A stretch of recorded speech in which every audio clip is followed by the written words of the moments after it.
संपूर्ण टोमॅटोमध्ये व्हायरसची लक्षण दिसायला सुरुवात झाली.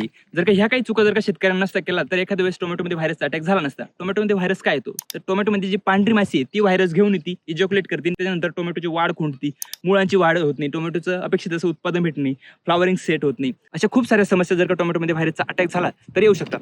तर यासाठी आपल्याला सुरुवातीपासून नियोजन करणं गरजेचं आहे. जेव्हा आपण टोमॅटोची लागवड करतो त्याच्या 1 ते 1.5 महिना अगोदरच आपल्याला टोमॅटोच्या साईडनी बॉर्डर क्रॉप लावणं गरजेचं आहे. त्याच्यामध्ये आपल्याला उंची जास्त वाढणाऱ्या पिकांची लागवड करायची. त्याच्यामध्ये आपण मका, ताग यासारख्या पिकांची लागवड करू शकतात. जेणेकरून पांढऱ्या माशीचा अटॅक जर का झाला तर सुरुवातीला ते बॉर्डर क्रॉपवरती बसतील, तिथे व्हायरस सोडून देतील, त्याच्यानंतर टोमॅटो पिकामध्ये येऊन बसतील तर तिथे व्हायरस एखाद्या वेळेस होणार नाही. दुसरी गोष्ट, आपल्याला ठिकठिकाणी 10 ते 15 आपल्याला पिवळे आणि निळे चिकट सापळे लावण्याची गरज आहे. त्याच्यामुळे आपल्याला पांढऱ्या माशीवरती नियंत्रण भेटेल.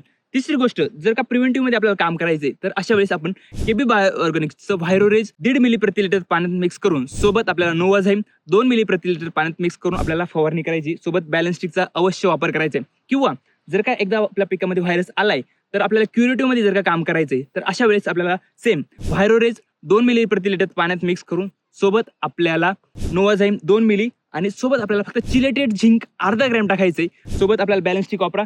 100% आपल्या टोमॅटो पिकामध्ये जो व्हायरस झालाय तर त्याच्यावरती आपल्याला निदान भेटायची मदत होणार आहे. आपल्याला नवीन फुटवे बघायला भेटणार आहे आणि आपल्याला जास्तीत जास्त उत्पादन भेटणार आहे. आणि